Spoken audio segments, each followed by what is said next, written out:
Bom dia, irmãos queridos, nesta sexta-feira, dia 12 de setembro. Bom dia, queridos irmãos e irmãs. Vamos hoje meditar o Evangelho de São Lucas, capítulo 6, versículos de 39 a 42. A grande responsabilidade do formador. Todos nós somos chamados a formar alguém na vida, mesmo que de maneiras e níveis diferentes. O mestre, o formador, é um pouco como que um molde para o seu discípulo. Todos os defeitos que o formador tem passarão seguramente para o seu discípulo, mesmo sem o perceber. Por isso Jesus diz: pode um cego guiar um outro cego? Os dois não cairão no buraco? O primeiro dever do formador é formar bem a si mesmo e depois formar bem quem lhe é confiado. Tira primeiro a trave do teu olho, e então enxergará bem para tirar o cisco no olho do teu irmão. Humildade, santidade, sabedoria são as qualidades fundamentais e indispensáveis do mestre formador. O Senhor esteja convosco. Ele está no meio de nós. Proclamação do Evangelho de Jesus Cristo segundo Lucas. Glória a vós, Senhor. Naquele tempo, Jesus contou uma parábola aos discípulos. Pode um cego guiar outro cego? Não cairão os dois num buraco? Um discípulo não é maior do que o mestre. Todo discípulo bem formado será como um mestre. Por que vês tu o cisco no olho do teu irmão e não percebes a trave que há no teu próprio olho?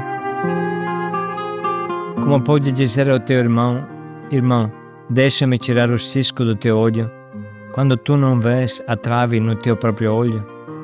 Hipócrita, tira primeiro a trave do teu olho, então poderás enxergar bem para tirar o cisco do olho do teu irmão. Palavra da salvação. Glória a vós, Senhor.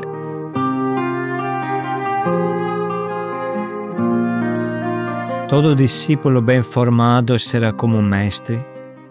Isso é muito bom, quando o mestre é bom. Mas quando o mestre é ruim, ele acabará formando um outro ainda pior do que ele. E os dois cairão na cova, como diz Jesus.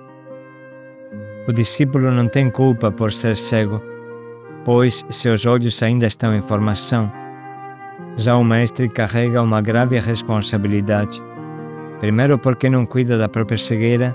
Segundo, porque, por descuido, gera um outro cego.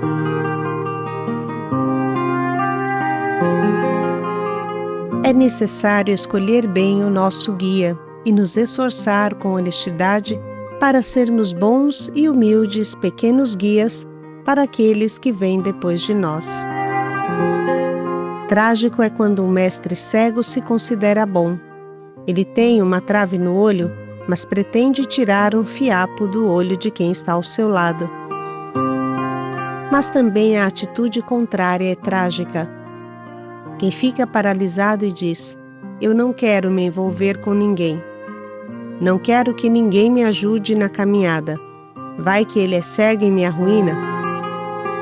E menos ainda quero ajudar alguém, porque pode ser que eu o estrague.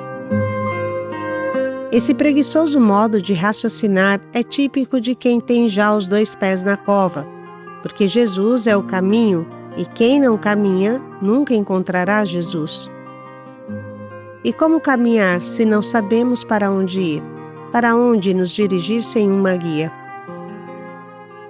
Da mesma forma que uma criança precisa de um pai e de uma mãe para não ficar perdido, para não cair em algum perigo, assim nós precisamos de um bom pastor humano que nos guie, e quem vem atrás de nós precisa do mesmo.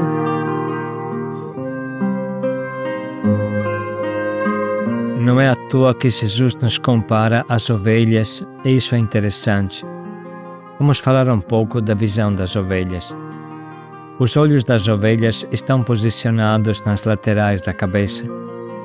Isso lhes dá um campo visual enorme ao lado e atrás, mas não na frente. As ovelhas vêm bem de lado e atrás, mas mal na frente. Parece a gente, que gosta de olhar mais para trás do que para frente. Além do mais, sendo que os olhos estão bem laterais, bem afastados um do outro, e o campo de visão binocular, aquele em que os dois olhos trabalham juntos, dando profundidade, esse campo é muito pequeno.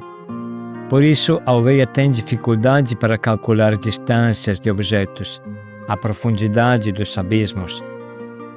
Por isso, se a primeira cai no abismo, a outra vai atrás. É o perfeito exemplo de um cego guiando outro cego, e os dois caem no buraco. As ovelhas e nós precisamos muito ser guiados. Mas ai daquele que aproveita dessa humana necessidade de encontrar alguém que nos ajude a caminhar. Hoje o mundo está cheio de maus exemplos, de guias que tombaram, modelos que caíram e precipitaram nos abismos, estrepando-se nas rochas do fundo. Esse é um dos motivos pelos quais muitos deixaram de ser católicos e outros esmoreceram. De um lado, precisamos sempre entender que os nossos guias são instrumentos de Deus, placas de direção que Deus utiliza e nós devemos segui-los quando a bússola do nosso coração o confirma. Do outro lado, precisamos entender que Deus sempre utiliza a mediação humana para chegar até nós. Sempre tem alguém que nos indica o caminho, mesmo que esta pessoa não siga este caminho. Grande é a responsabilidade do pastor e do guia. Jesus falou com uma violência única contra os escribas e fariseus hipócritas, guias cegos, sepulcros caiados. Cada um de nós, antes ou depois na vida, se encontra a ser guia de um rebanho, pequeno ou grande que seja. Pode ser a sua família natural, até a família da porção de igreja que Deus te confia. E deverá se confrontar com esta vontade de Deus.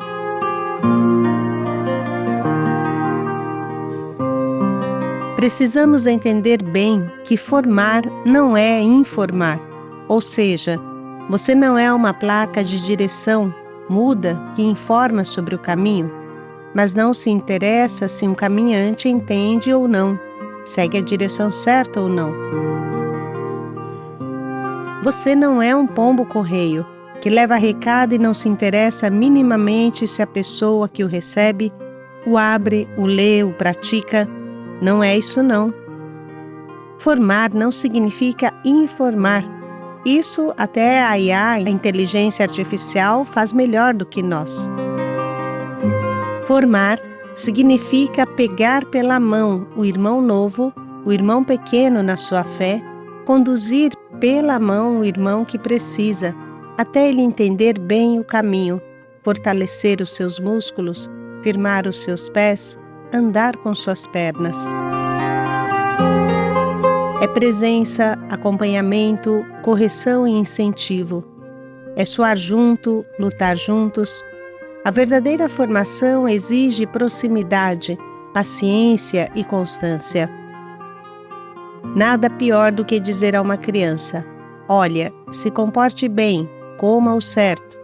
Qualquer pai ou mãe verdadeiros sabe muito bem que no momento em que tira os olhos do seu filho, ele começa a aprontar.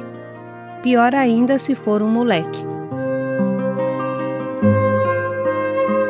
Dando um outro exemplo, se você pega um cavalo ainda novo, mas nunca o acostuma às rédeas, dificilmente ele se deixará conduzir depois. Um cavalo sem rédeas cresce sem disciplina, sem conhecer o caminho certo, sem aprender a ouvir quem o guia.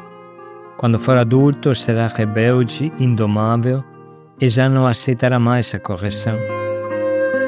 Assim acontece também com uma pessoa que não foi formada desde cedo. Perde-se nos seus próprios impulsos e depois não suporta limites, porque nunca aprendeu o valor deles. Nesse caso, foi o formador que errou, não colocando limites no início da sua caminhada.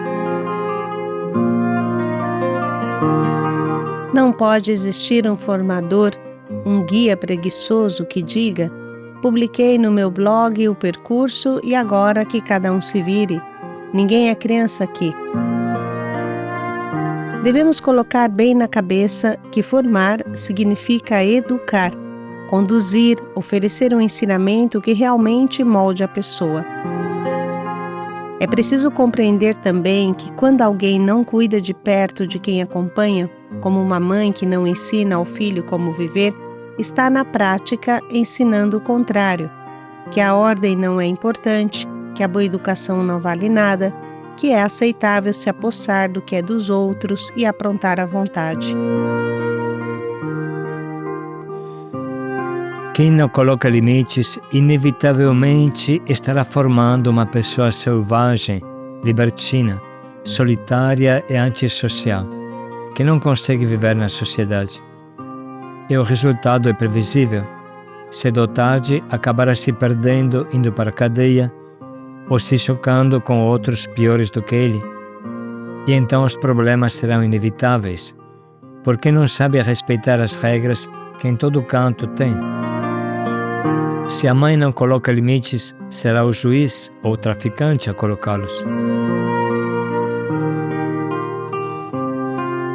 Quem forma precisa ter coragem de colocar limites, mas também ternura para corrigir sem esmagar. Precisa saber dar liberdade pouco a pouco, à medida que o outro vai amadurecendo, assim como um pai que solta a mão do filho quando percebe que ele já consegue caminhar sozinho. O nosso lema é firme doçura e doce firmeza. Não podemos esquecer que o grande e bom pastor, que é Deus, segundo o famoso Salmo 23, tem na mão o bastão e o cajado. O que era o bastão? O bastão, em hebraico shebet, era uma espécie de clava curta, firme e pesada, geralmente feita de madeira dura. Diferente do cajado, que era longo com a ponta curva, o bastão era mais curto e robusto, fácil de manejar com uma mão só. Normalmente tinha a extremidade reforçada, às vezes até com pregos ou pedras incrustadas para torná-lo uma arma de defesa. Para que servia este bastão? Primeiro, defesa contra os predadores. O pastor usava o bastão para proteger o rebanho de animais selvagens, lobos, chacais, ursos.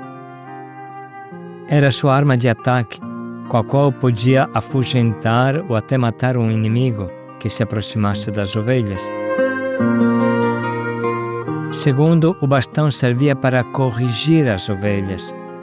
Quando uma ovelha se afastava do caminho ou ameaçava se perder, o pastor podia usar o bastão para dar um toque firme, lembrando-a de voltar. Era um instrumento de disciplina. Terceiro, o bastão significa autoridade. Simbolizava o poder e a força do pastor. Na Bíblia, o termo shebet muitas vezes é usado também como cetro, sinal de autoridade de um rei. Quando o salmista diz: "O teu bastão e o teu cajado me dão segurança", o bastão representa a proteção e a correção de Deus. Deus nos defende contra o mal, como um pastor que enfrenta os lobos. E ao mesmo tempo, com firmeza, Ele nos corrige quando saímos do caminho. Essa disciplina, embora às vezes doa, dá segurança, porque mostra que não estamos abandonados. Se uma pessoa quer educar sem autoridade, sem uma palavra firme, sem corrigir, nunca irá formar ninguém. A pessoa que desejamos formar precisa da nossa doçura firme e da nossa firmeza doce. E isso custa muito. Hoje o mundo sucumbe pela droga do irenismo, paz e amor, como dizia os hippies. No fundo, significa que, de um lado, os formadores não querem se indispor com aqueles que acompanham. Do outro lado, os acompanhados não suportam nenhuma correção. E para ficar numa boa, todo mundo fecha os olhos para os erros, que assim se perpetuam, estragando muitas coisas. Hoje acontece até que a ovelha quer ser pastor, e o pastor anda de quatro igual a ovelha. Desse jeito o mundo não anda. Deve ser sempre bem claro que o pastor é pastor e cabe a ele conduzir, enquanto o que cabe à ovelha é seguir o pastor. Ovelha e pastor são uma coisa só, mas são bem diferentes e cada um tem sua tarefa. Não existe eleição para decidir quem é o pastor e quem é a ovelha. E se a ovelha pretendesse ensinar o caminho ao pastor, os dois estariam perdidos. É o erro daquelas mães que só se consideram amigas de suas filhas e não apontam o caminho certo para não se indispor. Não podemos mais continuar nesse diário, mas cada um precisa refletir. Não estamos dizendo que devemos ser estúpidos e arrogantes, mas também não é justo evitar os conflitos, igual os maconheiros paz e amor, que preferem anestesiar as consciências e deixar tudo passar.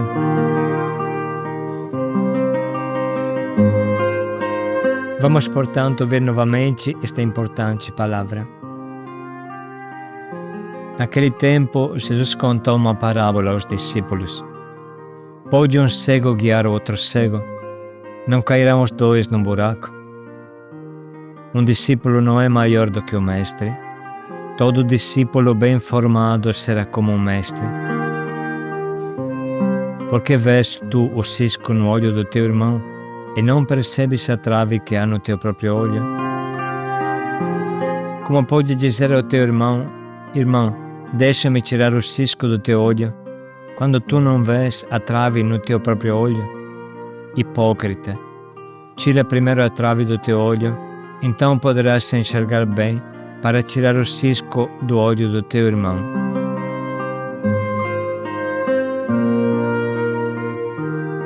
Nesse momento, podemos parar um pouco para sublinhar e anotar as frases que mais nos atingem.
Podemos agora escolher o nosso propósito que nos ajude a escolher o amor exigente de Jesus na nossa vida e na vida de quem acompanhamos.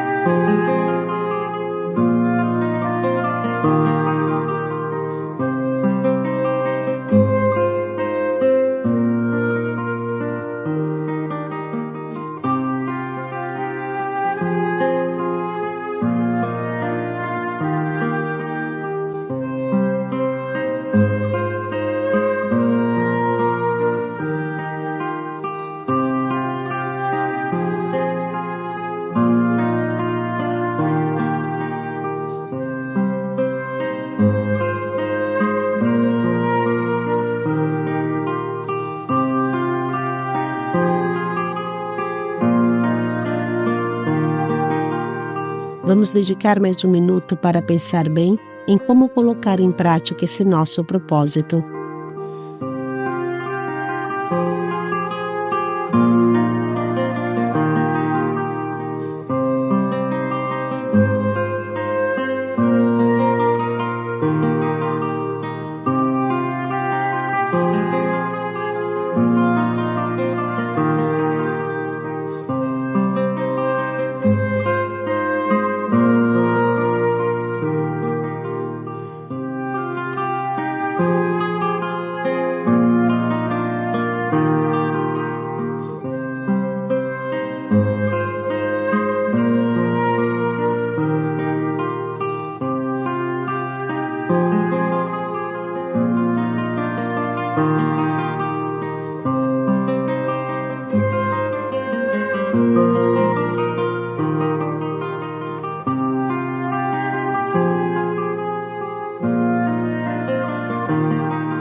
Um discípulo bem formado será como o mestre.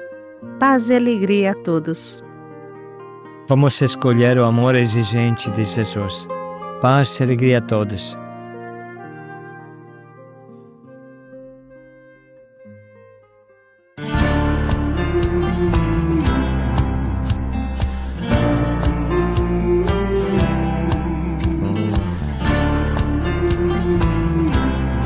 E Jesus disse: eu vim atear fogo sobre a terra. E outra coisa, não desejo senão que já esteja aceso. No nosso tempo, ávido de esperança, façamos com que o Espírito Santo seja conhecido e amado. Assim, ajudaremos para que tome forma a cultura de Pentecostes, a única que pode fecundar a civilização do amor e da convivência entre os povos. Antes que te formasses dentro do ventre de tua mãe, antes que tu nascesses, te conhecia, te consagrei para ser meu profeta entre as nações. Eu te escolhi, onde te envio irás, o que te mando proclamarás. Tenho que gritar, tenho que arriscar, ai de mim se não faço. Como escapar de ti, como calar, se tua voz arde em meu peito. Tenho que andar, tenho que lutar, ai de mim se não faço. Como escapar de ti, como calar, se tua voz arde em meu peito.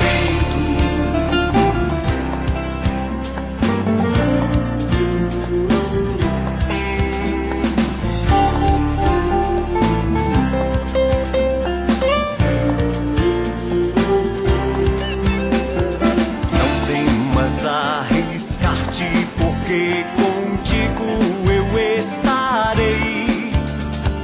Não temas anunciar-me, por tua boca eu falarei.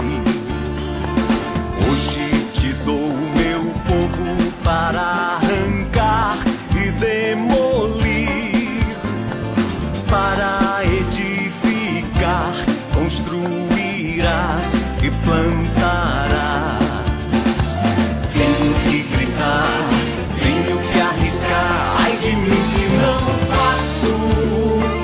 Como escapar de ti, como calar, se tua voz arde em meu peito. Tenho que andar, tenho que lutar, ai de mim se não faço. Como escapar de ti, como calar, se tua voz arde em meu peito.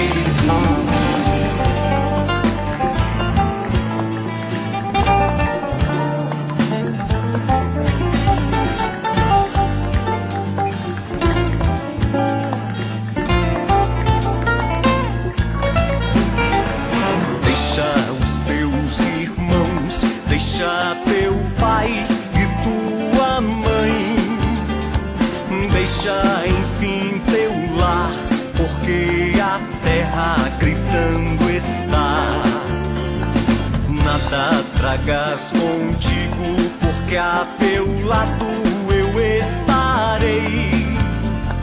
É hora de lutar, porque meu povo sofrendo está. Tenho que gritar, tenho que arriscar. Ai de mim se não faço. Como escapar de ti, como calar se tua voz arde em meu peito? Tenho que andar, tenho que lutar. Ai de mim se não faço. Como escapar de ti, como calar se tua voz arde em meu peito? Tenho que arriscar, ai de mim se não faço. Como escapar de ti, como calar se tua voz arde em meu peito? Tenho que andar, tenho que lutar, ai de mim se não faço. Como escapar de ti, como calar se tua voz arde em meu peito?